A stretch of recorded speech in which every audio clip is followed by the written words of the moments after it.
திண்டுக்கல் அரசு மருத்துவக் கல்லூரி செவிலிய மாணவிகள் விடுதியில் மரம் முறிந்து விழுந்து 7 பேர் காயமடைந்துள்ளனர். இதுகுறித்த கூடுதல் தகவல்களை வழங்கிட இணைகிறார் எமது செய்தியாளர் சரவணன். சரவணன், வணக்கம். காயமடைந்த 7 பேரும் தற்பொழுது எங்கு அனுமதிக்கப்பட்டிருக்காங்க? இதன் முழுமையான பின்னணி என்ன?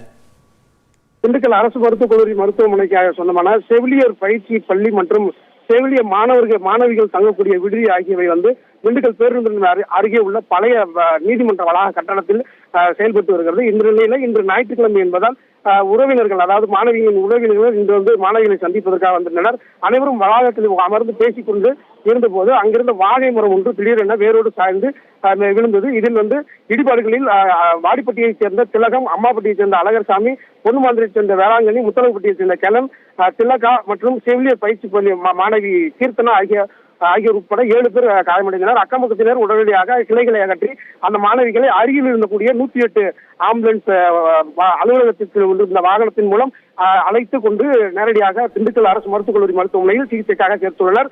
கடந்த திங்கட்கிழமை இதே போல ரவுண்ட் ரோட் பகுதியில் புளியமரம் ஒடிந்து விழுந்து குணசேகரன் என்பவர் உயிரிழந்தது குறிப்பிடத்தக்கது. நன்றி சரவணன், உங்கள் விரிவான தகவல்களுக்கு.